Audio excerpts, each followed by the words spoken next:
It still doesn't. I don't know so why annoying. it does that. But you know what? We're here. We'll fix it eventually. Hi, guys. Welcome to another episode of The Lore Lodge that is on the wrong day entirely. What are you doing? Did you...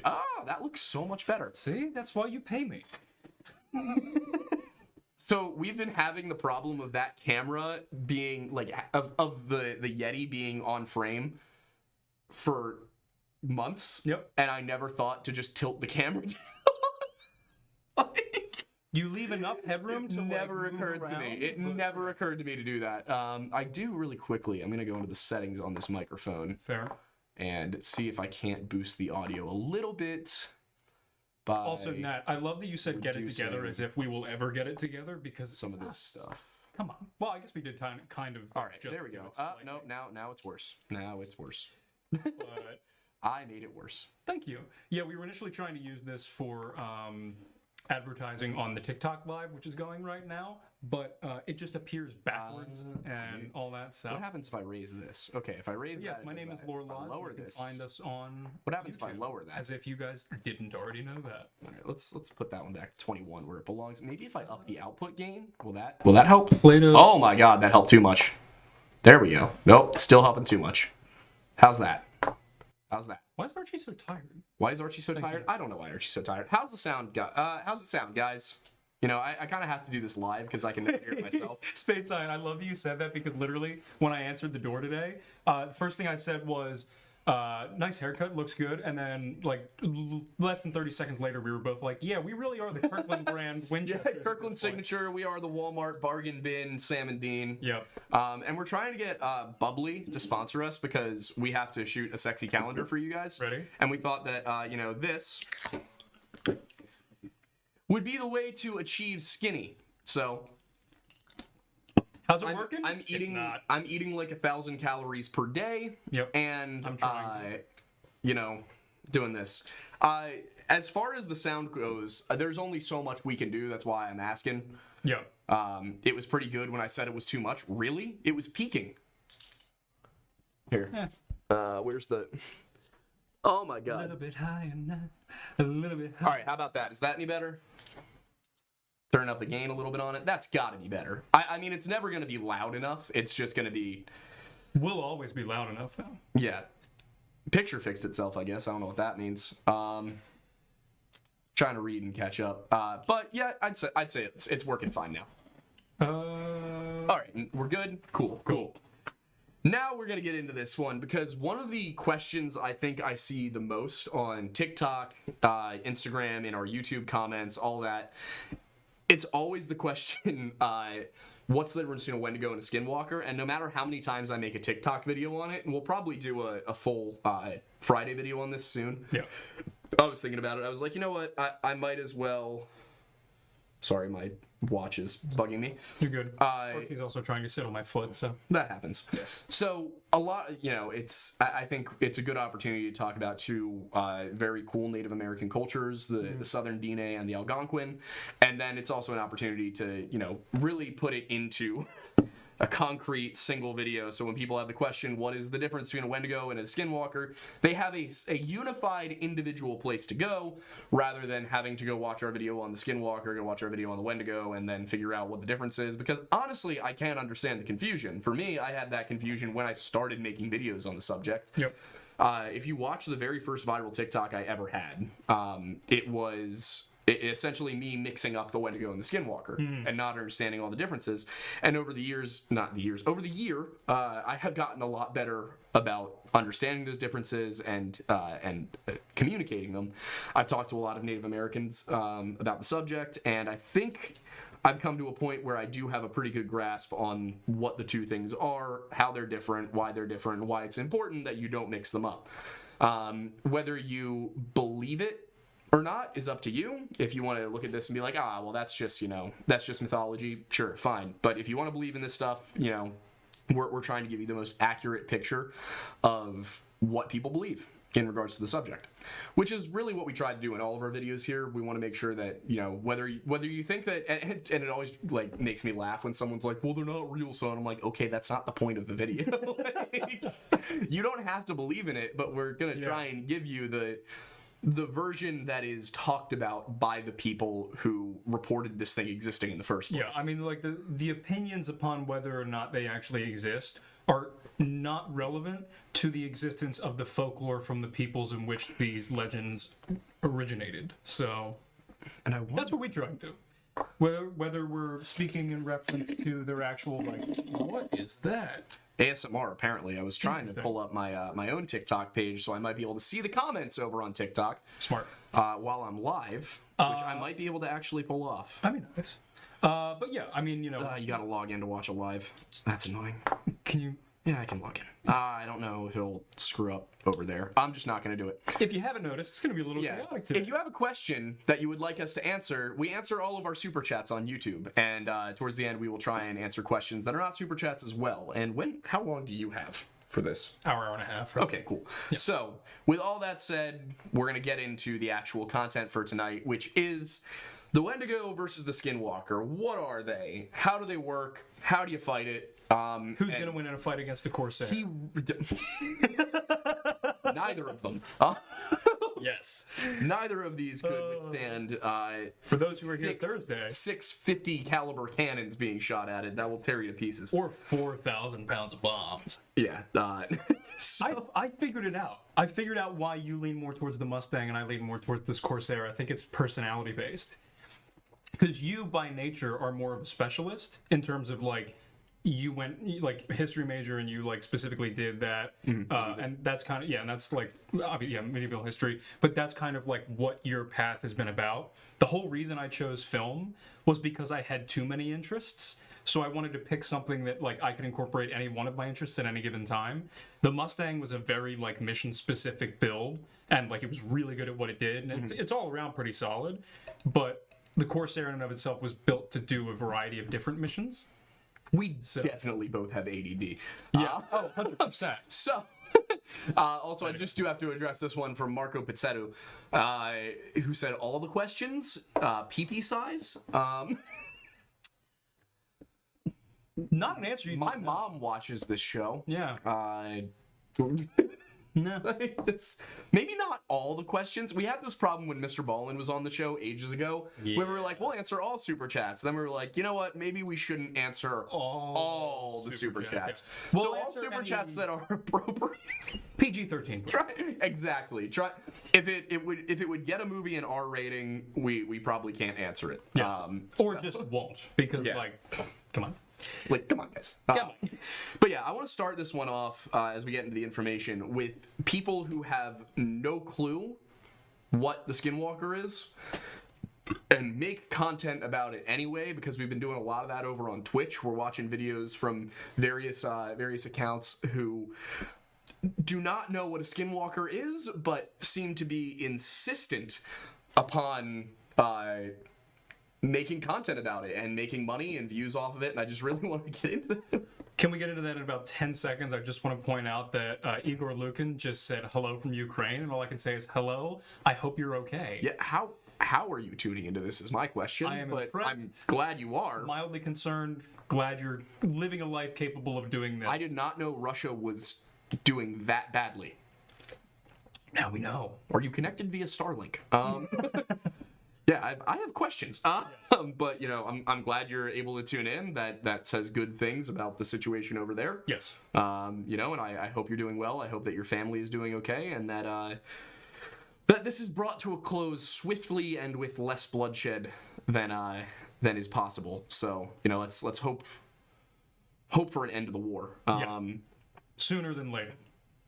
So yeah, let's pop in though, because we were watching some Twin Paranormal when I did my 24-hour live stream last weekend, which I'm just now recovering from. But we were watching this channel called Twin Paranormal, and it's two guys who are twins, and they take a few of their buddies out, and it is basically the only thing I can imagine happened here is that these guys were playing Phasmophobia and thought that it was like the real way to hunt ghosts and not a video game that has game mechanics. Yeah. Because they take basically all of the equipment you would use in Phasmophobia and take it out to this old army fort from like the 1860s in the desert of Nevada. Yeah. and they just go and they're walking around. They basically spent all night standing around this thing, and they're using, this is the part that got me. They're using EMF readers. Yeah. They're using a spirit box. Yep. They're using, like, actually the motion sensing stuff is the only thing that made sense. Yes. But they have cameras pointed at it, and the motion sensor stuff goes off when there's clearly nothing moving. Yeah. Now, if you're ghost hunting, sure. EMF makes sense. Yeah, EMF makes sense. Spirit box makes sense. Yes. Motion sensors that you don't see anything moving makes sense. I'm not gonna lie, I didn't think a spirit box was a real thing outside of the game Phasmophobia. I do know that the idea that ghosts can communicate via radio frequency Okay. is like a very old concept. That's Got it. That's like one of the early ghost hunting things. Was So- you would bring a radio and just have it scan. Got it. So essentially, a spirit box is essentially just automatically scanning, Yeah, spirit box is- cycling radio. A spirit box is just a two-way radio that's cycling through every Got it. frequency that Got it can manage. Got it. So they're out in the desert in this building, and they're like, they're using entirely the wrong stuff. They're trying to communicate with it as if it's a ghost. They're standing in the middle of this building, like, is there somebody there with us? These guys, by the way, they look like if we're bargain brand Sam and Dean, Yes. they're bargain brand Good Charlotte. Oh, I thought you were going to say Ghost Facers, No, but that's even better. No, it's basically, imagine if Good Charlotte and Ghost Facers had a child and then abandoned it in a Foot Locker. I love that the specific location in which the child was abandoned is a Foot Locker. Yeah. That's fantastic. Also, Bree, really quickly to answer that question, the Mr. Ballin episode is audio only on Spotify and Apple and Amazon and all of that. And the reason it's audio only is because we had a lot of his 6 million subscribers. Is he up to 6 now? Yeah, searching Mr. Ballin podcast, and our episode with him came out before his podcast did. Yeah. So we'd have a lot of people who would come, watch that episode, and then not return to the channel. Yeah. Which hurt us in the algorithm on YouTube, so we had to take it off of YouTube, unfortunately. I would love to put it back up there at some point, but, there is an audio version on Spotify if you want to listen to it. Decent, Charlotte. We could also, maybe we should put it on Patreon. The video. Yeah, we might can put it on Patreon as a Patreon exclusive. For those who are coming over from TikTok who aren't familiar with how we do things over here, we have our YouTube channel, which I think we were up to like almost 180 videos now on here. Oh, we're over that. We are? Yeah, we're over 200. We do a weekly podcast. It's usually on Sunday nights at 7 p.m. Eastern. And then we also have videos that go up every Friday. And those are like very focused versions of these podcasts content-wise. It's not a trimmed down version of this show. It is a separate episode that we shoot and edit entirely separate from this. Yeah. So those are usually like 20 to 30 minutes. They vary. They can be up to an hour. But for the most part, usually 20 to 30 minute videos. So if you want to see really focused, condensed stuff like that, check us out on The Lore Lodge on YouTube. And for more exclusive stuff like Drunk Folklore and things that we can't really put on YouTube because YouTube might find it too naughty. Not that we're doing anything naughty over on Patreon, but there's a little bit of cursing, some off-color jokes, things like that. Yes. So it's a little bit, we can't put that stuff on YouTube, so we have to put it over here or over on Patreon. Yeah. Patreon you can access for $1 a month. And then of course with the podcast episodes, we answer super chats at the end of the show. We go through, we read all of them that are appropriate to read. Yeah. And then, we answer any questions we have time for if they're not super chats. So, back to what I was talking about. What? One other element to add is that the kind of the benefit of the super chats is because we have donation goals for every month. I forgot about that. Do you want to read what they are? Do you have them? Yeah, I don't have my laptop, but I can pull it up on my phone. So we'll have them pull up the donation goals. We're about to hit the second one. I can't recall what it was off the top of my head. I will tell you momentarily. It is South Dakota episode on Walking Sam. I have heard of Walking Sam, and I've been meaning to get to it. We can absolutely do an episode on that. So the donation goals for this month are $250, a Skunk Ape song plus conspiracy theory song. Yeah, so we will be recording the conspiracy theory song, and I will be writing a song about the skunk ape. Yes. I mean, you basically already did. Yeah, I just have to refine it. Yes. The $500 donation goal, is submit articles and get them read on stream and graded. So to remind everybody what that is, we will send out essentially, I guess that you can put it in the Lore Lodge email. There will be a rubric for the essays that you're going to do, and there will be a time limit. So like you'll have maybe 2 weeks to write the essay. It won't be like a time limit on how long you have to write the essay. It'll be in like, you know, A deadline We're for gonna it. do them now, so you Yes. need to have them in by then. Yes. So What's 750? well, real quick. So the review will be happening on Twitch. So Aiden will. What you're going to do is I will live grade these on Yes, Twitch. everybody's going to submit their essays that they want, and then you guys will vote for the best 5 or 10. I won't see anything before the Twitch. He will fresh grade them from it, so I'll handle all that stuff, and then I'll curate them, and then he will grade them live on Twitch. And you will see my reactions live. Yes, yes. And the reason we're doing it for Twitch is because we know our audience, and we're figuring that these essays are going to be a little bit Probably not safe for YouTube. Yes. Yeah. So the 751 is going to be the VeggieTales Revelations skit. Yes, we will write a VeggieTales episode about the Book of Revelation and see if we can find somebody to animate it. Yes. And then the $1,000 goal is the Lore Lodge 80s aerobics video. Yes, we will make an 80s aerobics video where we will wear unitards and leg warmers and everything. Yeah, scrunchies. It's all going to be neon. This is probably going to be after the sexy calendar. So yeah, this will be maybe like a Christmas present for everybody. yeah. So but And then the 1420. oh god, I goal, forgot about this. Yep. Is Mattis as a cat maid on a Twitch stream. So if you really want a fun Twitch stream, you hit 1420 and have him be a cat maid as he grades your essays. Yeah, that's a video that will follow me for the rest of my. That's gonna get played at my wedding reception. Like, assuming you guys hit that much money, which you got about A little 9 days to make up $1,000. So Yeah. I'm confident. Good luck. As long as Isaiah doesn't pop up, I'm confident. If I see Wendigo hop into the chat, I'm scared. Yeah. Well, the thing is, I feel like if anything, he wouldn't say anything until he made the donation. And Yeah. He'd be like, can't wait for the stream. Yeah. But all right. So getting back to the content. Twin Paranormal goes out into the desert and they're like, we found a Skinwalker. It was the scariest night of our lives. And meanwhile, they're just making a bunch of inappropriate stereotypes about Native Americans. Like you can see that they're on the verge of doing like a and doing a fake war dance and shit. Yeah. Like it really feels like like- you're about to see like a 1950s like Just, like, blatantly John Wayne offensive style thing, yeah. blatantly, and not to say anything bad about John Wayne. The 50s were the 50s. Yeah. Like, you know, but it's that kind of thing where you're like you're gonna see like the worst stereotype Yes. possible. Just like blatantly coming from a state of And they're literally like, are there any like, you know, poor Native American women who were victimized by American cavalry? And you're like, on the list of things to say, that's not on it. yeah, I was struggling with it. So it's outdated ethnic stereotypes, using the wrong equipment, thinking not a Wendigo, thinking a Skinwalker is the same thing as a ghost, like, and they totally get it wrong in the episode. Like they talk about it being, you know, a monster and like a shapeshifter and all these things, and in reality that's just not correct. No. It's they're basically and they say repeatedly like it's non-human. Like no, a Skinwalker is by definition a human being.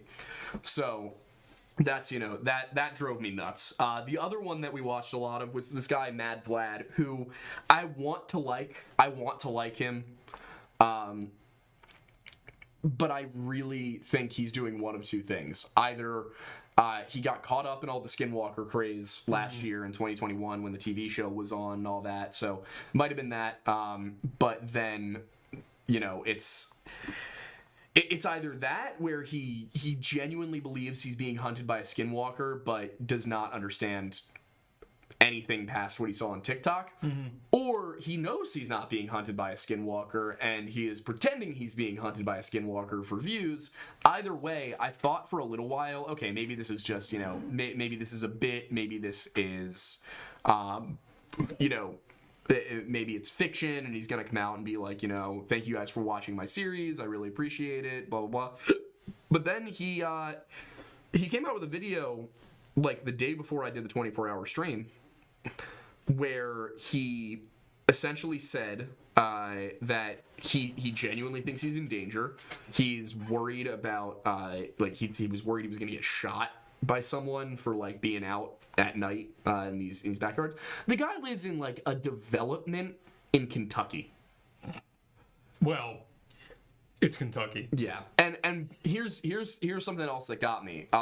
In one of the videos, he was like, "Now y'all might be thinking that, you know, I'm some sort of like city boy and I don't get it and like all that." And he's like, "I've been in the woods all my life. I grew up in the woods of Appalachia." And I'm like, "Aha! Ain't no way you grew up in the mountains south of the Mason-Dixon and just pronounce it Appalachia. No, you did not." So one of two things is true here. He's lying about growing up in Appalachia, or he's from the north, but I found no evidence that he's from the north. But like I said, you know, the only people you're going to find who say Appalachia instead of Appalachia, who are from the mountains themselves, are going to be in Pennsylvania and in southern New York. That's it. Yep. Maybe I mean the Appalachians do technically extend all the way into Canada. Yeah. But the Appalachian region, as it's defined within the United States, really just is that section from like western Georgia up through southern New York, where it turns into the Adirondacks. Yeah. The Adirondacks are part of the Appalachian chain, as are the Poconos, but, you know, at that They're point, a little different. Yeah. they kind of, it stops being culturally Appalachian. But yeah, so Mad Vlad, he thinks they're skinwalkers in Kentucky. First of all, listen, I get it. We live in the modern day. There are planes, there are trains, there are automobiles. All of which I am a fan of. Yes, we know. So, moving. is it possible for a skinwalker to travel from the Four Corners region to Kentucky to bother someone? Absolutely. Is there any reason why that would happen to some random dude? Now, listen, if you're me, if you're a guy that talks about this stuff all the time and says the word constantly, knows the actual Native American term for it, you know, and basically has done enough naming of entities to make myself into a nexus for demonic energy, yeah, I get it. Mad Vlad is not a paranormal investigator. He's a video game streamer. Yeah. And you know what he streams? You know what he streams a lot, Aiden?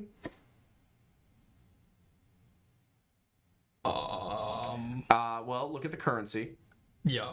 What, Daniel? How much U.S. dollars is that? That's what I want to know. It appears to be about 120 or 100. Yeah, Nice. It's $100. All right. Well, you know what? Well, Fair enough. we're definitely Thank you. We're definitely at least doing the what was it? The essays now. The essays are coming, and I'm guessing since we have one more podcast this month and Weird Bible, we will probably also hit the aerobics. If you watch Weird Bible next week, do not tell Wendigo. Here's the I problem. made that mistake last week or last month, and I'm not doing it again. Here's the problem. Now, unless they forget by then, which, you know, just don't bring it up then. Now they're gonna be like, well, we have to. Yeah, I know. But oh yeah, Hari just mentioned in here, and I'm sorry if I just mispronounced that, but they did. They said it really badly, but they did drop the actual Navajo word for skinwalker, which is like the number one thing you don't do. Like whether and that extends past just Native American stories and into demonology, into pretty much any culture that believes in the paranormal. Is if you say an entity's name, then you're calling it to you. At one point in the video, they also say that the only way to defeat a skinwalker is to tell it its real name, which is like demonology that as far as I can tell, comes from the Conjuring movies and Ed and Lorraine Warren. yeah. Oh, the Warrens, we love them. Oh yeah, so much. I thought it was gonna be like, you stay away from me, Steven. I know who you really are. Yeah. So. Oh boy. So yeah. But I just I wanted to mention that. But yeah. So Mad Vlad seems to think they're skinwalkers in Kentucky. If you're me, I kind of get the idea of a skinwalker popping up in Phoenixville, Pennsylvania.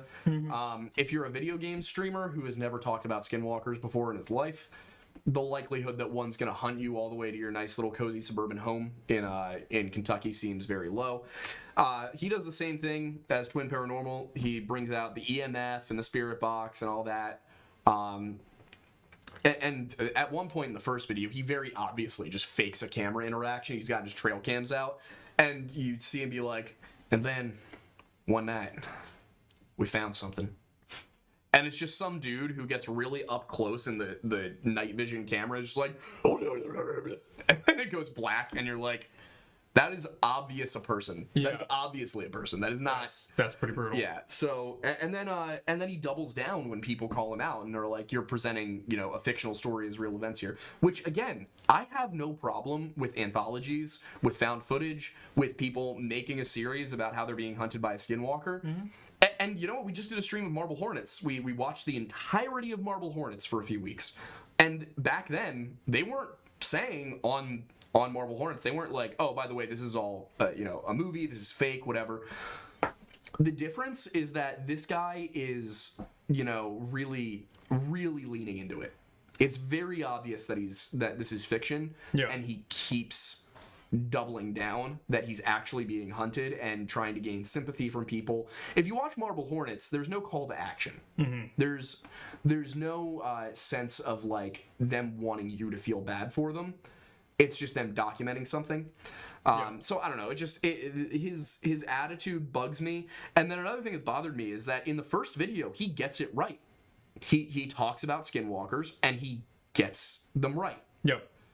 And then proceeds to just totally get it wrong for the rest of the time. It's very odd. It's interesting to me how they're kind of doing a reverse War of the Worlds broadcast in the sense of at the beginning of that, they were like, this is fiction. But then anybody who tuned in after that were like, oh my God, we're all going to die because they thought it was a real radio broadcast. But yeah I don't know. It's just, I try, when it comes to people who have that much reach, I want them to be a bit more responsible, and that was a lesson I had to learn. I got nailed by, I think it was Jeremy Foster, Twilight Emporium. He nailed me for it at one point. And at first I was a bit obstinate in that I wasn't being, I was basically drumming up fear for no reason. Got it. Because the way I was presenting things, and the way I presented things has changed significantly now. I'm much more academic. I try to be more respectful and less bombastic. But I've noticed that viewership suffers because what people like to see is fantastical stories about, being hunted by the scariest monster possible, which is unfortunate. But, Shame. But the thing is we have fiction for that. Yes. But then, of course, in terms of people who have no clue what skinwalkers are, basically everyone on TikTok, your dog is not a skinwalker, your best friend is not a skinwalker, the coyote running behind your Subaru going 70 miles per hour on the highway knocking on the back window is probably a skinwalker. Oh, that's just so creepy. But that's what a skinwalker is supposed to be. Yes. It's not like somebody replaced your dog. Like Archie. Okay, he's sleeping. He's just full on asleep. He's snoozing. But like, what I remember the one where they were like, "Oh my God, the dog's a skinwalker," and all the dog did was like open a bathroom door. Oh, you mean something Archie just learned how to do? Yeah, Archie. The only reason Archie cannot open doors is because he is tiny. I have heard of the Nuchen, if that is how it's pronounced. I might be getting that wrong. Let's see. And then most of the Skinwalker Ranch content, there is some actual story about the Ute-Navajo War and the Navajo cursing the land and, having that be the path of the Skinwalker and all of that. But Skinwalkers typically not supposed to present as floating blue orbs. Typically not supposed to be operating machinery deep underground. That would be dwarves. And there's just a whole bunch of stuff in there that's like that's more like UFOs. The one I will give it is the people stepping out of portals, because skinwalkers are supposed to be able to astral project. Now, astral projection does not take your corporeal form and move it, but I don't know, maybe it does create an apparition. I'm not an expert on astral projection, but Fair. Yeah, I took German. I don't know a ton about Danish. I wanted to learn Danish and Swedish because they have some really cool movies. The Norwegians, the Norwegians and the Swedes more, but they have some really cool movies about Vikings and trolls. Also, hi Swamp Dweller. You complimented your hair, I think. Yeah, I know, that's why I did the shake. Was the movie we watched last Halloween, like Halloween time? Ritual? Yeah, was that? No, that one's just that one was, I think, British. Okay. Yeah. Right. But the Norwegians have a lot of movies along that line. Yeah. But they're all in Norwegian, and I don't like subtitles. That's fair. Who would win? Shrek would win. Yes, Shrek would win. Shrek would always win. In fact, win. Shrek is love. Shrek is life. Okay. So while he's in the bathroom, I'll quickly address the tribal differences. Because Navajo, Skinwalker, Algonquin, Wendigo. Different things. Neither of these are the actual term within those languages. I'm not going to say either of them. Wendigo is a lot closer to the actual word. Excuse me. But Skinwalker is nothing like the actual Navajo word. But first, in order for this to make sense, and in order for people to understand why these are separate entities, and the fact that they can't really be as directly connected as I personally originally thought they were a year and a half ago when I started making content, is that the two people groups didn't have contact. Now, does that lend to the idea that maybe there actually is something out there that falls along this line? Sure. But it's unlikely that these two things originated via some sort of syncretism. It's most likely that these legends developed independently. But to go into who the Navajo are a group of the southern Dene or Dene peoples, and the northern Dene, the people that we talked about in the Hani River Valley videos, those guys are believed to be the ancestors of the Navajo. The Navajo show up in recorded history around 1300 AD. It's possible that they migrated into the area as early as maybe 200, but it's for certain they were there by 1300 AD. They were interacting with the Hopi people and the Ute, maybe not the Ute, but they were interacting with the Hopi, the Pueblo. So that was around 1300. Often this migration is associated with the disappearance of the Naha tribe from the Nahanni River Valley in northwestern territories, Canada. Yep. This is a story we've talked about a ton of times on this show. Yep. We have a very early episode where we basically recited the Mr. Ballin version, and then we had another episode more recently where we went. I dug in. I was reading the documents from the Royal Northwestern Mounted Police. Like we went through and did the research. We did everything short of going to Canada. Yep. So we have a very long video on that if you're interested. That's kind of something that we've done in general. It's just like some of the things that we've looked deeper into because we've been more capable of as we've gotten a little bit bigger. If there's any incorrections that we had initially, we try to make a new video about it and go back and kind of correct the things that we got wrong initially. Yeah, we very much make an effort to correct stuff we got wrong. Yeah. But let's see. I wanted to add in the Apache may share the same origin as the Navajo. They speak a very similar language. It seems likely that they may have also been part of that migration or a separate migration.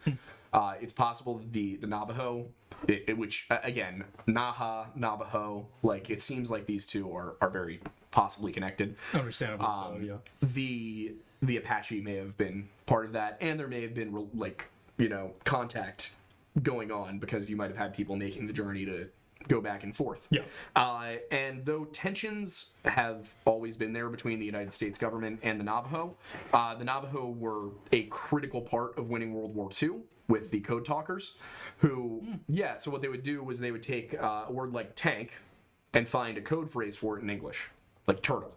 Okay. So tank was turtle. Mm-hmm. And then the Navajo code talkers, when they were speaking via radio or telegram or however they were talking to people in the Pacific, between bases, they would convey the information in the Navajo language. So the Japanese did not know anything about the Navajo language. Yeah. As far as the Japanese knew, this wasn't even a language that existed. Yeah. So the Americans were able to have unbreakable code in the Pacific, whereas we were eventually able to decipher the Japanese code and the German code. Yep. But because the Americans were using the Navajo language and giving English words to Navajo speakers, who would then I just love the layers here of them being like, all right, so tank is going to be turtle. It'd be really easy to make that connection if you got it in English. In English, oh my god, yeah. But when you get that connection in a language you don't recognize, even if you figure out it's turtle, it's going to take you a while to figure out turtle means tank. Like, you're going to have to connect the entire language. Yeah. They didn't have that, and so the Americans were able to gain a significant advantage over the Japanese. Yeah, I just wanted to mention that because it's a really cool story, and I think that, with movies like there was a movie about the Tuskegee Airmen a little while ago, back when we were kids, with the ones coming out, Devotion. I think we're getting a lot of content, a lot of movies, a lot of like true Hollywood style stuff that is looking into the stories of some of these more niche things about little known American hero groups. Yeah. So Navajo, Awesome, I love it. The Navajo really are owed a debt for that. That is an incredible contribution. And I just wanted to bring it up. But yeah, I mean, we didn't know about them. We didn't encounter them until 1846, and then 100 years later, after 100 years of basically war and diplomatic tension, the Navajo were like, well, yeah, we'll help out. So that's very cool, very admirable, very honorable. I wanted to bring it up. But the other group of people we're going to be talking about tonight are the Algonquin peoples. The Algonquin are it's more of a linguistic group than it is an ethnic group, and it is related very closely to the oh my god, I'm going to butcher this word. I'm going to try so hard. It is Anishinaabe, I believe. The terms Anishinaabe and Algonquin in English are generally synonymous, but for example, there is an Algonquin tribe that is separate from that is not every Algonquin speaking tribe is descended from that tribe. Yeah. I was able to find that some people believe that the Anishinaabe language was derived from a number of Algonquin dialects. It might also go the other way. I didn't have the research time to really look into that. But the Algonquin are primarily the Algonquin speaking peoples, inhabit most of southern Canada, so up basically to the border of British Columbia, but not in like the Northwest Territories or the Yukon. Those are up there is Dene. So, related to the Navajo, cousins of the Navajo. Yep. And then they also make up most of the American East Coast from Maine to Georgia. So there's been a lot of times when people are like, why are you talking about the Wendigo in like Pennsylvania or Delaware? And I'm like, they're Algonquin. And then there's satellite groups across the Great Plains, Great Lakes in Kentucky and Illinois. So very broad-reaching group of people. Yeah. Many of the first tribes encountered by the British settlers in the New World were Anishinaabe, were Algonquin. Especially in Canada, you would get Anishinaabe. The main group here that has been spoken to and that legends have come to us from is the Ojibwa or the Chippewa. They're similar. They're in the same region. Yep. I read a whole bunch of they're like Chippewa and Ojibwa like folklore. They're like northern Midwest, right? Roughly. Like southern Canada.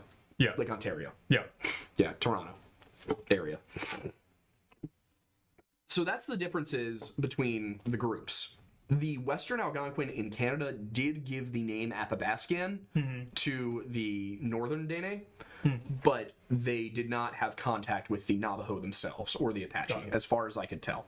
Maybe, but I could not find recorded evidence of that. So those are the two groups here. We're talking about American Southwest and the American Northeast, East and Northeast, the Canadian South. So we're talking about completely different, areas here that heavily geographically Southwest, you've got listen, are there forests and rivers and all that in Arizona and New Mexico? Sure. Not many. They do not look like the ones in southern Canada and eastern US. Like, they're not. So we're dealing with very different biomes here. Yeah, we're talking about desert versus essentially like temperate rainforest. Yeah. Two very different styles. Yeah. So now that that's been established, we can talk about the specific differences between these two things. Yes. I want to start with the Skinwalker because it's the more complicated of the two. Smart. Skinwalkers are shamans. They are medicine men, and they practice bad medicine. That doesn't mean that you go into the shaman's tent and say, hey, I have a toothache, can you give me something to numb the pain? And they give you, like, a laxative. Yeah. it's not medical malpractice. It's bad magic. Yes. You could compare medicine to like chemistry or alchemy, basically. In some senses, in other senses, not so much. And the Tinder bot's back. Would you look at that? I love it. Anyway, yeah, so bad magic. Essentially, it's like it's somebody that you would not want to go to if you had a boo-boo. Well, that's the thing is, a lot of the time the idea is that you might have a skinwalker who is the village shaman, and secretly they are out and about prowling in coyote gear to take people out. It's supposed to be something that is shameful. If you've got a skinwalker in your family, you probably know about it, but you're not going to tell people because you don't want people to know. And it's a choice, correct? Yeah, it's a choice. I have found versions of the story that say that we're talking about even a tribal structure of these people, a secret society, that they have hierarchies and that younger skinwalkers are trained by older ones and they have elders and a whole overarching structure. I've also found versions that say that they are, loners. But, it seems to be possible for it to go either way. I have gotten some confirmation that, yes, skinwalkers would be communicating with one another. Do we know why someone would choose to do that beyond just, assumption of desire for power? And that's really it. That's just greed, power. Fair. Which is something it does have in common with the Wendigo, is that the Wendigo is usually believed to be either desperation or greed. So the Skinwalker, and yeah, it's a good point, Mahari. I guess you could go to one and ask for a curse if you ask them to do something for you in exchange for payment. But the idea is that being a Skinwalker gives you all sorts of special powers. You can be a better warrior. You would be able to be faster. You'd be a better hunter. But as typically happens, power corrupts, and you're going to end up getting somebody who's going to use their powers for evil. They're going to take out rivals, and if, in some versions of the story, it's suggested that part of being a skinwalker is cannibalism. There's a lot of versions of the story that don't involve cannibalism. This is probably the one that is the most contentious among Navajo that I've found.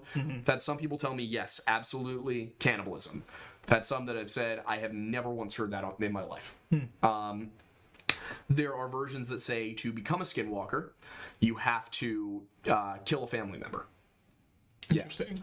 There are some versions that say you have to kill somebody close to you. Yeah. There are some versions that say you have to kill somebody. It varies. And it's hard to tell where the legend meets the ritual. Because you do have people who are skinwalkers, There are people who, believe that they can do this. And, to this day, shape-shifting is a thing in Native American culture and rituals from, across the country. You've got Cherokee, you've got Cree, you've got Ojibwa, you've got Navajo, all these different tribes that practice shape-shifting, but their shape-shifting is not transforming into the animal. Yeah. It is putting on the clothing of the animal, wearing the heads, the fur, all of that, and changing your shape. You are changing your physical appearance, but you're not molecularly transforming into an animal. Now, in some cases, there are people who believe that skinwalkers do undergo a physical transformation into a demonic entity, into some sort of animal-based creature. But there's, the very real, verifiable version of this is that skinwalkers would patch together the pelts of various animals or of a number of the same animal and obscure their shape, make it look like they're an animal, but make it hard to determine what they are. And then in doing this and going through the ritual, they gain the instincts and the knowledge and the wisdom of those animals. You got to remember that Native American culture and religion is very centered on animals. There's a lot of, looking at animals as figures to be learned from, figures to be feared. Just because it's an animal doesn't mean it's stupid. And wasn't there, correct me if I'm wrong, but wasn't there an element where, I don't want to say it was necessarily encouraged, but doing it with a non-predator animal was kind of okay, but it was when you incorporated the predator animal? Yeah, that's one thing I found, is that in Navajo culture, you're not supposed to wear the pelt of a predator. but you can wear the pelt of like a deer, something like that. Yep. I don't know how universal that is, and I don't know if it applies specifically to shape-shifting as a practice, because there are definitely Native American cultures where they wear wolf pelts. Yeah. But it's not looked down upon. It might specifically be the Navajo that you're not supposed to wear the pelt of a coyote or something like that. Or that you're not supposed to wear the pelt of a coyote for certain purposes. Again, I'm still working on determining that stuff. Yeah. So the process for becoming one is that there's a series of rituals you have to undergo. You have to undergo certain trials. You have to, learn the magic from people. I believe there's a vision quest involved, where you're supposed to go into like a sweat lodge and, go on a spiritual psychedelic journey. At least that's what I understand. And then there's the aspect of committing the murder. Committing a murder does seem to be central. Got it. Who that murder is varies. In some cases, it can be anyone. In some cases, it has to be a member of your tribe. Yeah. Some cases, a close friend. Some cases, family member. My guess is that at some point in Navajo history, all of these things have been true. Yeah. And it may be that so many people were being skinwalkers that they went, you know what? It's not just a random person anymore. Now it's got to be a tribesman. Something like that. Yeah. If there is a ruling council of these things, then it makes sense that over time they might find ways to make it more exclusive by making it more and more difficult to become one, by requiring more and more horrific and difficult tasks. So let's switch gears here and talk about the Wendigo before we go into how to kill these things. The Wendigo, Algonquin, primarily attested in Ojibwa folklore. Ojibwa are the basically north of the Great Lakes. Yep. In Ontario. That is the region we're talking about here. And in their folklore, the Wendigo can be a number of different things. Yeah. But in Ojibwa, what I've found is that it is primarily not the all consumed with hunger for flesh version, but rather it is a version where it still maintains its faculties. It is a person who, out of greed, consumes human flesh to give themselves power, because it allows them to be stronger, it allows them to be faster, smarter, survive in more extreme conditions, things like that. Yeah. So on the one hand, you got that version. In fact, that might not... Yeah, that's, I think, the Chippewa version. If you go and you look at Basil H. Johnson's work, and while that is a very European name, I believe he was half Ojibwa. Archie, what are you wanting? I don't know what he's upset about. Come here. He just seems kind of annoyed. You probably hear something. I don't know what or where, and I also have my phone, and I don't know where it went. I don't know either. Come on. I just realized that it's missing. What the hell? Oh, right, duh. Oh, yeah. I'm stupid. So... No. Yeah, he's being weird. Being weird. So... You good? The Basil H. Johnson version, he describes it... I'm actually gonna... I'm gonna find the... What? Come on. The specific description so I can actually read it to you. I see you.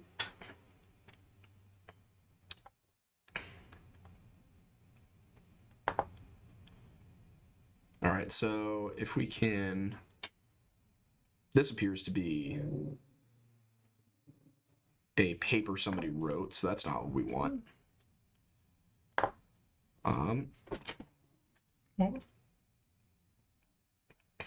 What? Pick him up. Yeah, there you go. He yells at me, then jumps I'm trying in to my lap. find the specific quote I want, but I don't know where it is. Would you calm down? Oh God, are we making him howl again? We could.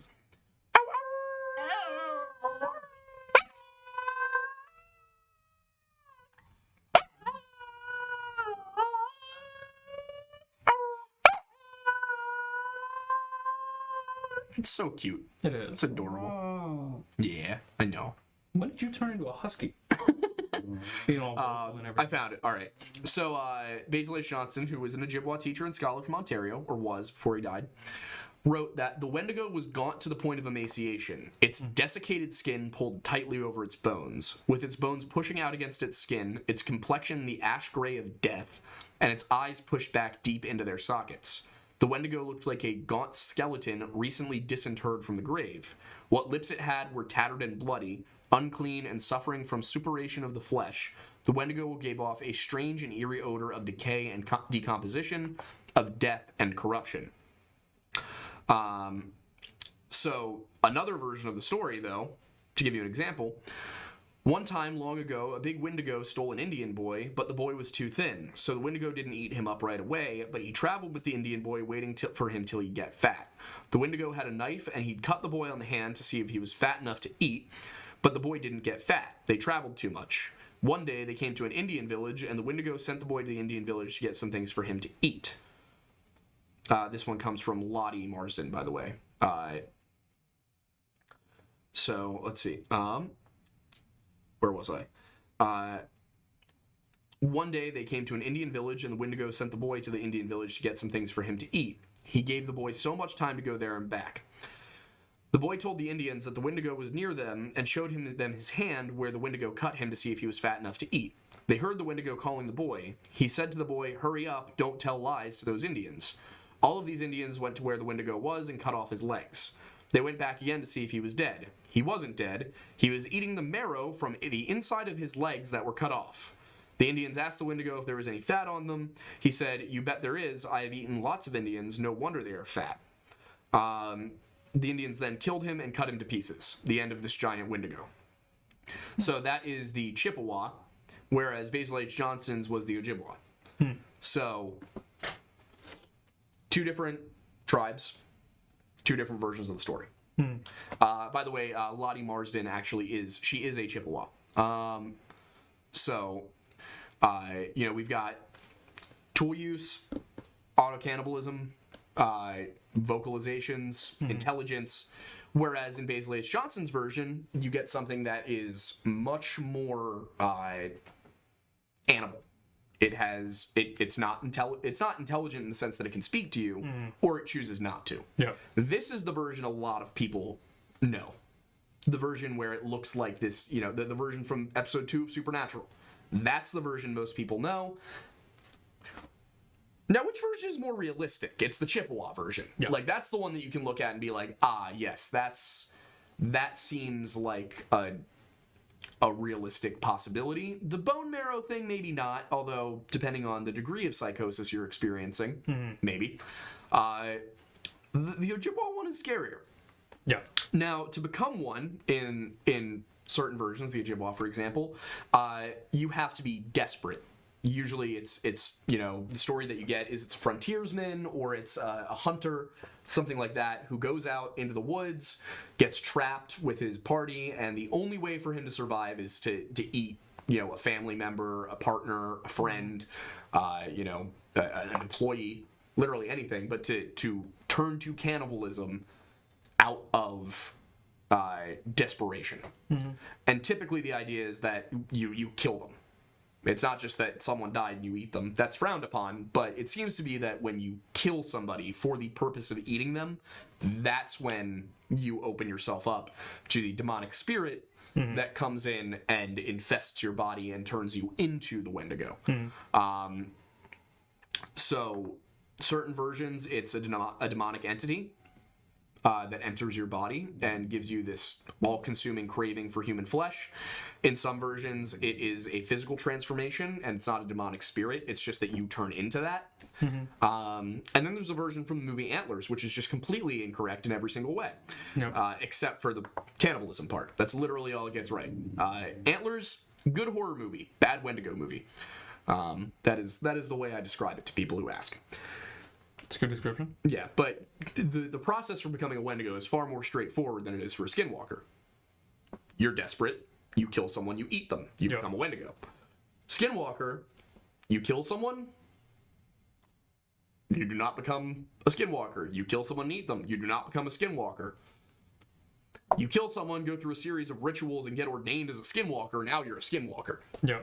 There's no like society of Wendigos. There's no social hierarchy, no social structure. They hunt alone. They're not considered to be a social or even in most cases intelligent being. Now they are apex hunters. They can do the mimicry thing, which Skinwalkers can also do. So, I mean, to go into some of the similarities here, both Skinwalkers and Wendigos are described to mimic human voices. They are both described as being extremely fast, quick, agile. These beings that have superhuman strength and speed and awareness. Yeah. They do differ in a very considerable way in that killing them is not the same for both. Now, I will say, if you burn something until there is nothing left but the bones, that's a pretty good way to kill just about anything and make sure that nothing is left. If you believe the Wendigo to be a demonic spirit, then theoretically that could release the spirit, and then it might try and go into somebody else. But again, you have to commit that act of cannibalism to be possessed by the Wendigo. When you look at the Skinwalker, it's not as simple as just burning the body. Will burning the body probably kill it? Yes. But are there other ways? Yeah. You can kill a Skinwalker by using a blade or a bullet tipped in white ash. An arrow would work. And it's white ash from a fire. I don't believe it has anything to do with the white ash tree. Got it. But white ash from a fire, if you coat the bullet or coat the knife or the arrowhead, the sword, the axe, whatever you're using, in that ash and strike a Skinwalker with it, it will get past whatever sort of magical defenses they have and kill them. As far as warding goes, things like sage, cedar wood. If you were concerned about Wendigos, or not Wendigos, Skinwalkers, one thing you'd want to do is get yourself a necklace, maybe a ring, an amulet, something that is made out of cedar. Because cedar is a ward in this case. Sage, if you're concerned that your home is being stalked by a Skinwalker, you'd want to burn sage and walk around with like an incense jar or something like that and spread it around. Obviously, you can't carry that out into the wilderness, but if you're camping and you're worried, throw a couple sprigs of sage into the fire every now and then. Stuff like that. I would also say probably beheading would work, but it seems like the issue is that they're not hurt by weapons that are not coated in white ash. Like if you were to try and chop one's head off with an axe, you might fail to do so. Yeah. It seems to be the issue and why they say white ash is necessary. With the Wendigo, it's more that it relies on the strength and speed aspect. It is not going to die if you shoot it. Yeah. It's not going to die if you cut off its leg. And according to some of the folklore, it seems like even if you cut off its head, the head might still work. Yeah. Which is less of a problem than the whole body. Yes. But you are still going to have to, at the end of the day, burn it. In some versions, you have to cut out its heart and burn the heart. Interesting. Now, of course, again, if you burn the entire body, that will effectively burn the heart. But there are specific versions of these stories where you've got to do a particular thing in order to succeed. Yeah. Appearance-wise, Skinwalkers, when they're not in Skinwalker form, are going to look like humans. So there's no way of telling what it is. Yeah. The Wendigo, we get that description. It's gaunt to the point of emaciation, desiccated skin, ash gray complexion, eyes pushed deep back in their sockets, stuff like that. Yeah. That's where we go with the Wendigo. So that's really what you see, as a difference. So are there similarities between these two things? Absolutely. Are they remotely the same thing? No. And with the Skinwalker issue, for example, people are like, "Oh my God, that's not your friend. It's got glowing eyes in the camera. That's a Skinwalker." No. In order to take the form of your friend, first of all, we have to go to the most extremely legendary version. We've got to go for the Stephen King version, not the folklorist version, not the Navajo version. You know, we've got to go for the most extreme possible, which is that the way that a skinwalker can transform into something is by killing it and wearing its pelt. And it can then transform into that exact animal physically. So, even going with the most extreme possible version of the skinwalker, in order for your friend to have been replaced by a skinwalker, or, I don't know, the Amazon guy, or the ATF agent, you know... Obviously, most likely to be. I mean, if you see an ATF agent, I'll say nothing. There are only 1,714 ATF agents. It's the implication. Yes. You know, in order to do that, it would have to kill that person, skin them, and then wear their skin. Let me ask a question. Skinwalker. They appear to be human when they're not skinwalking. Mm-hmm. So, when the epidermis be strolling, no. So a skinwalker, when it's not skinwalking, when it's not doing that, it's going to look human. Mm-hmm. So it wouldn't need to appear to be the Amazon delivery man. It wouldn't need to appear to be a nurse. Yeah. It wouldn't need to kill somebody for that. It could just wear a costume. Now, if it was trying to, you know, get close to you by killing your friend and then appearing to be your friend, that opens up its own set of problems, which is, well, what did it do to trick your friend? Yeah. At the point where it's killed your friend, it could probably just kill you. Probably. So that's not Probably really before you figure out that your friend, anything happened. Exactly. Like, do you see how these versions of the story kind of fall apart when you dig into them? You know, yeah. Oh my God, what just happened? There it goes. Okay, it's back.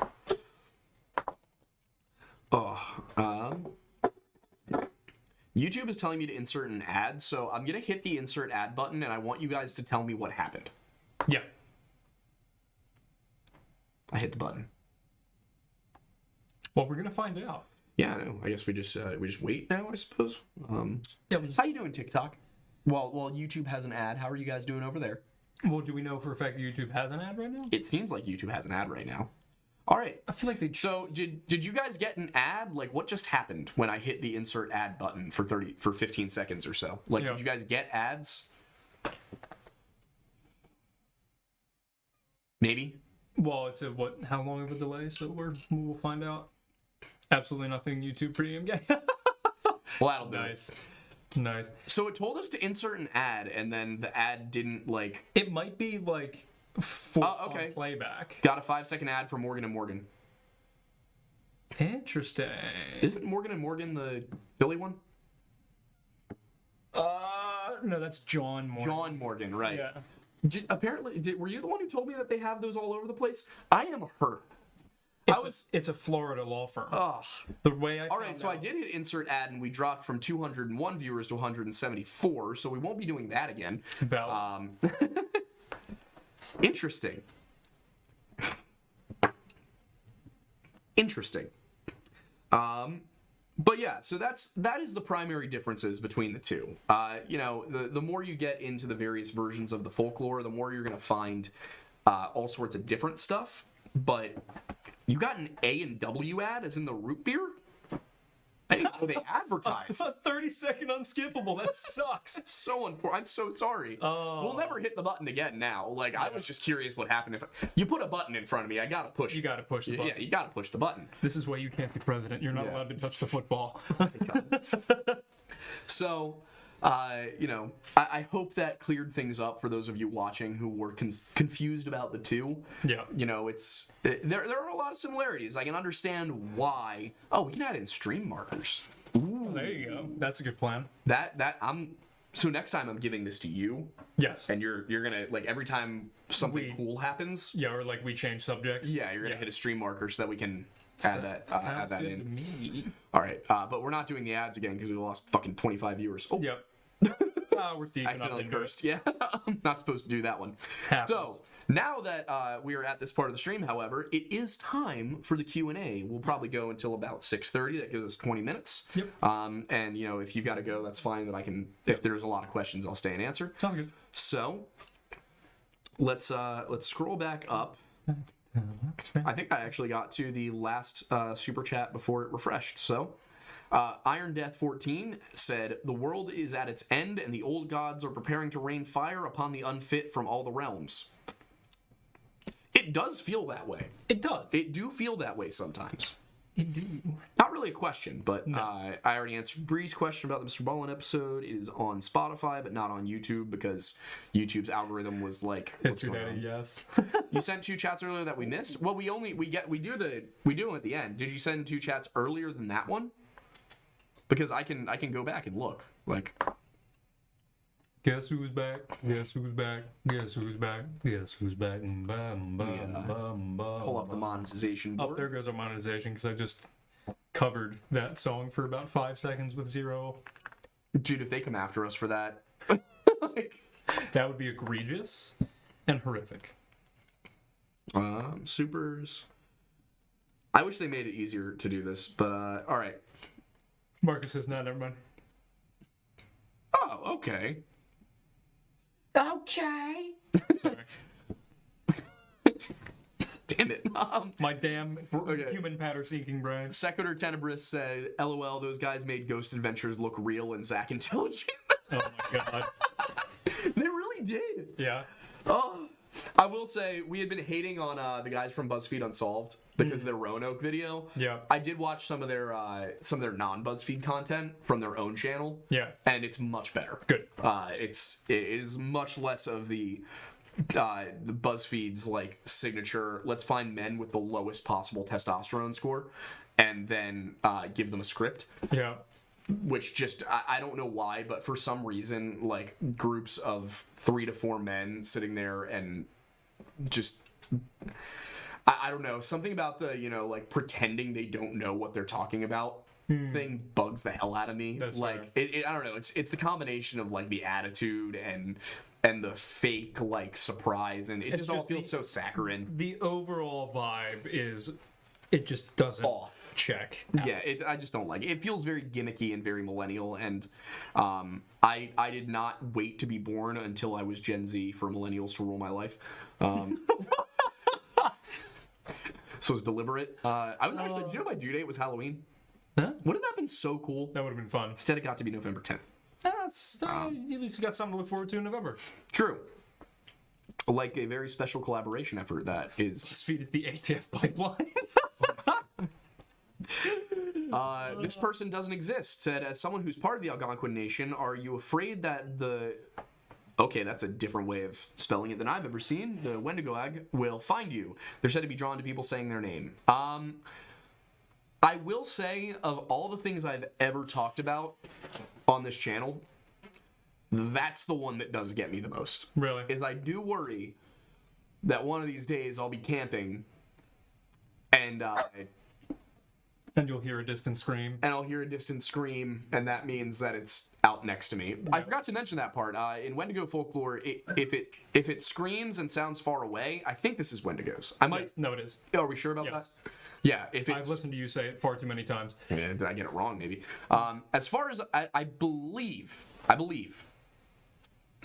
getting this correct. That it's the Wendigo, that if the scream sounds far away, that means it's close. If the scream sounds close, that means it's far away. I've heard you say that a number of I times. believe with Skinwalkers, they mimic, but the screaming thing doesn't happen. I don't think the ventriloquism thing is there. But it might be. I could be wrong about that. But yeah, I would say that's the one I do worry about the most out of all the freaky stuff we talk about is being taken out by the Wendigo.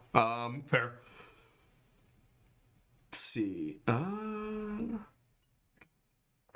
I can put the video version on Spotify. Yeah, we can do that. I think Spotify actually offers a. Oh no, it's YouTube that offers you money if you do your podcast, if you move from Spotify to YouTube. Oh, interesting. Or if you like put the video on YouTube. I'm so mad that we can't that we didn't get any money from YouTube. I tried. Because they invest in podcasters, but I guess we're not important enough. We'll get there. Iron Death 14 again said, how much for a South Dakota episode on Walking Sam? I'm down. Sure. I'll research it. I got time this week. We're like 2 weeks ahead on content now. So. Thankfully. We're finally getting ahead, guys. Mr. Silv 197 said, what happened to the Marines physical fitness test? I do not know how to answer that question to you. You're going to need to give me more context on that one. Did we say we were going to do that at some point? I don't think we did. It doesn't sound familiar. We may have. If we did, and you can find the screen grab or whatever, Yeah, let us know. let us know. Because if we promise to do that, I do still have. Oh, Teespring added they're bringing a hat builder tool. Oh, cool. So we will be able to make Windows See Great Again hats, and then go to Hot Topic and get berated by the goth girls. Nice. I like how I don't have a humiliation kink, but all of our donation goals are me getting humiliated in various ways. Yeah. You sure about that first statement? I think it's more that I have no shame. Yeah. And therefore I'm okay with doing all of these things. Yes, and they just happen to be the things that people are going to want to donate to see. Exactly. Spoon said, is it racist that I prefer white chocolate to milk chocolate or dark chocolate? No, it just means you don't prefer chocolate to chocolate. No. Because milk chocolate, or white chocolate technically isn't chocolate. It could be racist, but it's not necessarily racist. True. You may, without realizing it, be racist. But if it's purely about taste, then no, you just prefer things that are bad. Yep. It might just be that you have bad taste. That could be it.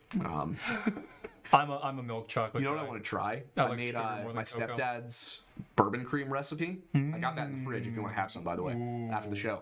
I made my stepdad's bourbon cream recipe, which is so good. Oh, apparently you said you'd do the marine fitness test a long time ago. I believe that. I don't know when you did it, but because it was probably one of those times where you were like, oh, I don't want to do those things. Yeah, no, it wasn't the Marine fitness test. I was like, I want to get myself to the point where I can do the Navy SEAL fitness test. Ah, there we go. And that's it's not like the... I like how you're curly Aiden now. I know. Yeah, it's funny. You know what's so funny is that You look like an extra from Lord of the Rings. Do I? Yeah. I'm working my way to look like a protagonist. I look at him right now and I'm like, he looks like he would be one of Éomer's companions, like one of the riders of Rohan. I don't have enough context to know how cool that is. Pretty cool. Sweet. They're the guys at the Pelennor Fields at the end of the third movie. Got it. So What was that one book series that everybody kept recommending that I read? but people keep trying to get me to read Wheel of Time, but I don't have time to read 14 books right now. Yeah, I feel that. All right. Marco Pizzetto said, when can we get a full ASMR Lore Lodge vid? I don't know what you would want us to do for ASMR. Do you just want me to talk really close to the microphone? I don't get ASMR. I really don't understand it. Yeah, I don't know. 24-hour Archie... Marco Pizzetto said 24-hour Archie live stream is next month's $1 goal. If I could figure out a way to get Archie to stay in an enclosed space for 24 hours, I would do that. Mm-hmm. But he likes to explore. And by explore, I mean he likes to take a nap in different places throughout the apartment, throughout the day. Oh, he's over there. That's what I mean. It's like he was over there earlier. Over there. But Sometimes he's under the table. Now he's over by the door, just vibing. Just hanging loose. Oh, by the way, for people who were listening to us talking about the story, the Wendigo thing, it did use the term Indian a lot. I was reading from it, just so you guys know. Yeah, fair. Not everybody has updated their nomenclature. And that one's from the early 1900s. Yeah. And it was written by a Native American, or First Nations. It was Canada. Canadian Jesus, that's mildly concerning.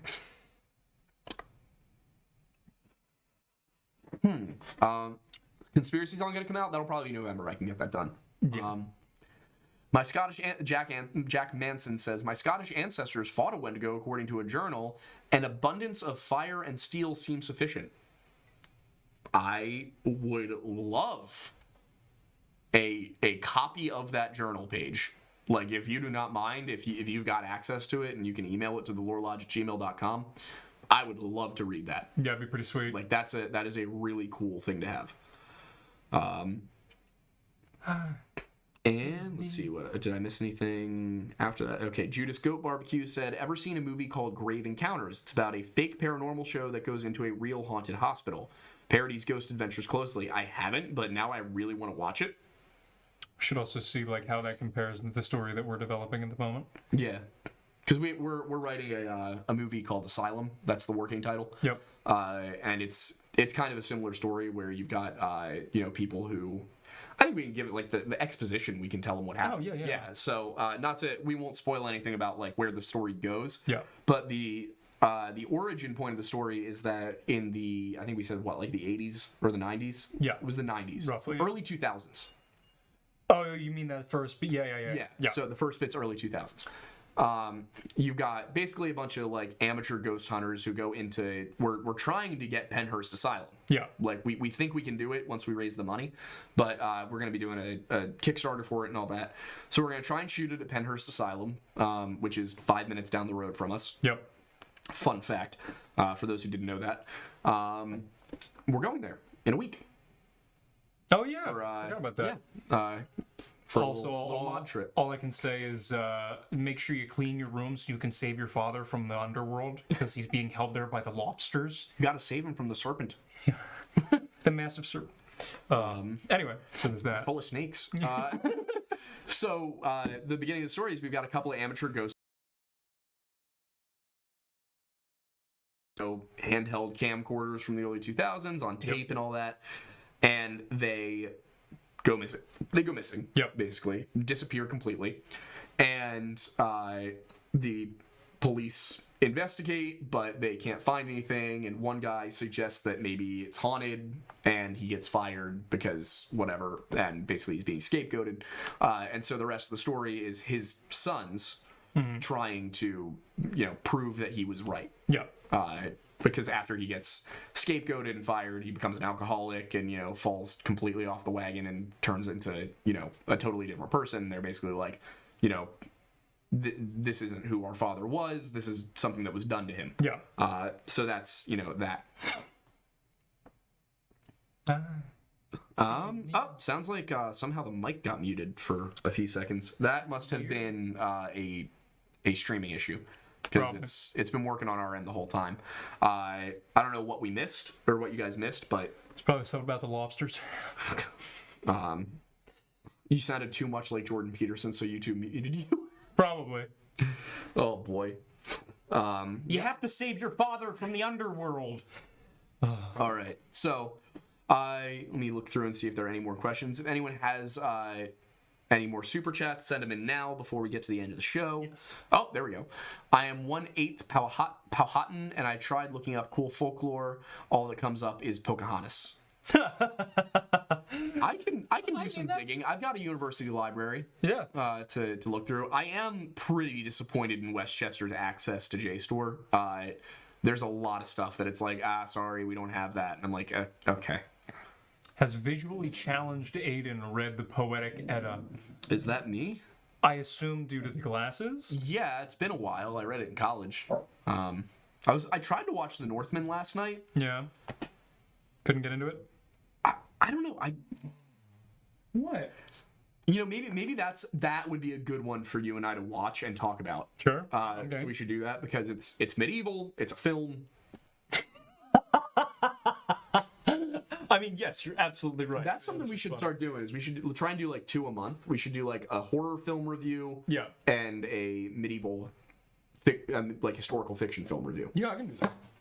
And I can talk about historicity, and you can talk about cinematography and all Yes. that. All right, that sounds cool. Cool. Marco Pizzetto for £2 asked for a foot reveal. There you go. What, you want to come on? Come on. Rude. It's satisfactory. It's no Margot Robbie foot, but... Oh, did you see...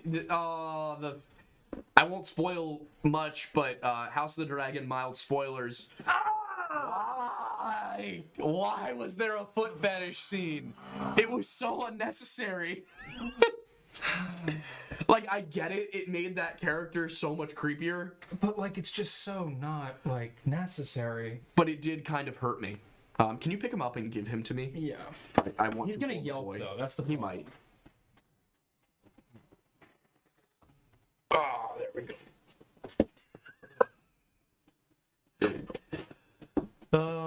Yeah. Here we go. That's a good boy. Oh. History Daddy's giving it a 9 out of 10. When it first came out, friends of mine told me I need to check it out because it's really cool. Just never got around to it. It might help to watch it with somebody so that I'm not as inclined to get distracted by my phone. Together, So we'll watch together. You're the boy, yeah. I said mild spoiler alert for House of the Dragon, History Daddy. That's not a spoiler. You don't know who's in the scene? Yeah, I said absolutely nothing other than that it's there. Yeah. But, any similar tales in other parts of the world to Skinwalkers and Wendigos? A lot of my early content actually focused on that.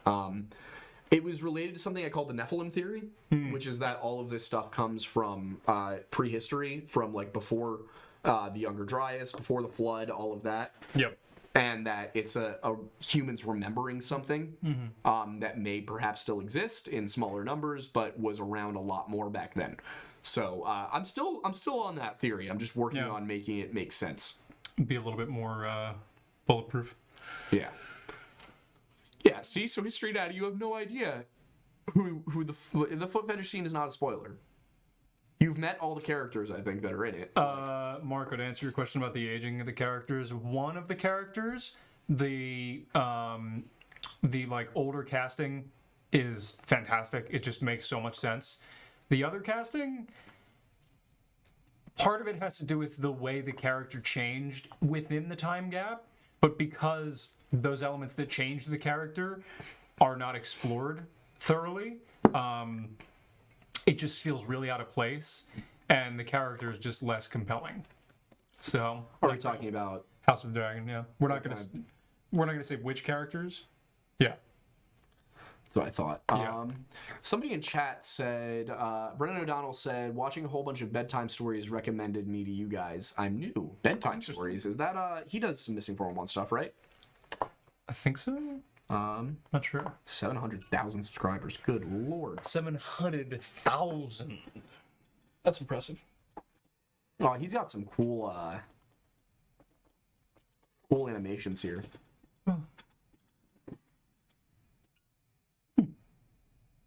Did people on his videos recommend us? We may have just shown up in the sidebar. Oh, okay. Right. I forgot that was a thing. Yep. That's cool to know. I clicked on it, and of course, the second recommended was the unexplainable disappearance of Missing 411, the Wendigo video. No, that's funny. Dude, that one video that I'm in on his channel has more views than our entire channel. Yeah, that's fun. Also, I love that I'm Skater Boy Aiden, which is fun. You're I know. Okay. That's what I was referred to as. But yeah, to quickly like go back to Norbert or your guys' Junior's question. I think the Yowie from Australia is one that immediately comes to mind. The story is about Nephilim and Rephaim from the Bible. There's all sorts of cannibalistic monsters in European folklore. Yep. So there's stuff all over the place. Nice. Was 011 says, my fiance grew up in PHX, Phoenixville or Phoenix, Arizona?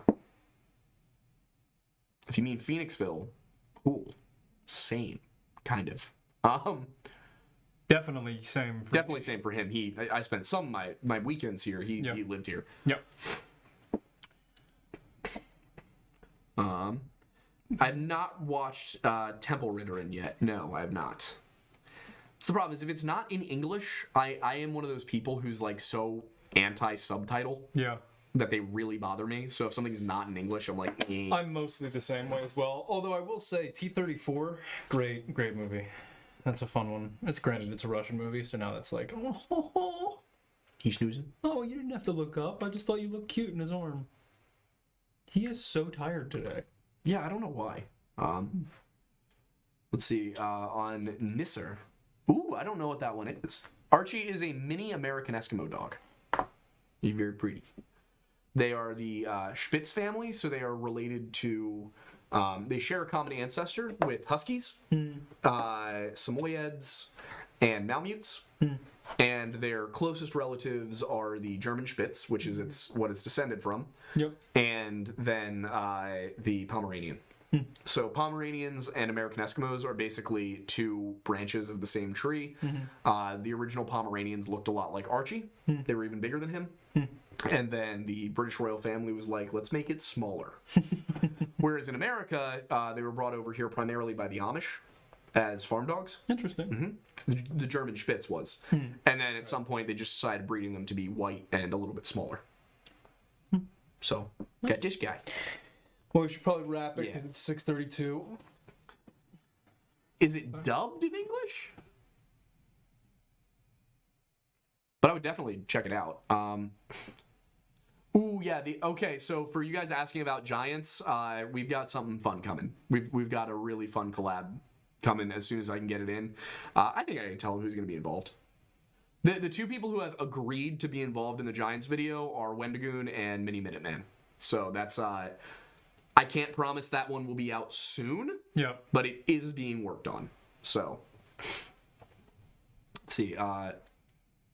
Yeah, audio not matching the lips also bothers me. It really is for me. It's a visual thing where I'm like, I need it to be in English. Like, This is something that I never understood about people in film school. I get the pretentious people that are like, French film is so like important and influential. Like, yeah, okay, yeah, in the there's 60s and nothing 70s it was. important about anything French ever did.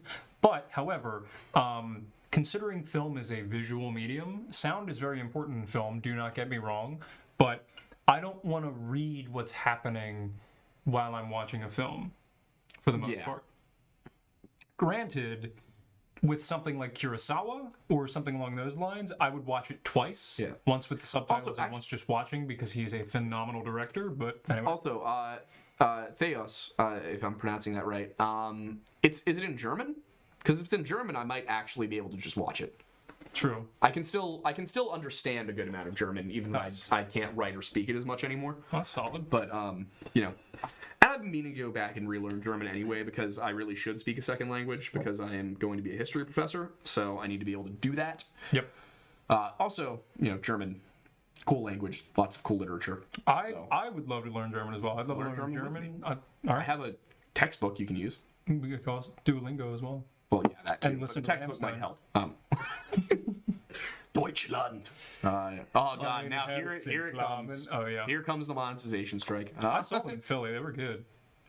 All right, but I think that'll do it for tonight's show. Thank you guys so much for tuning in, for watching, even though we switched up the schedule on you. Lots of great recommendations for movies in here. I got a lot to take a look at. Yep. So I'm very excited, and I cannot wait to see you guys next weekend. See everybody. Have a nice Saturday. We will see you all.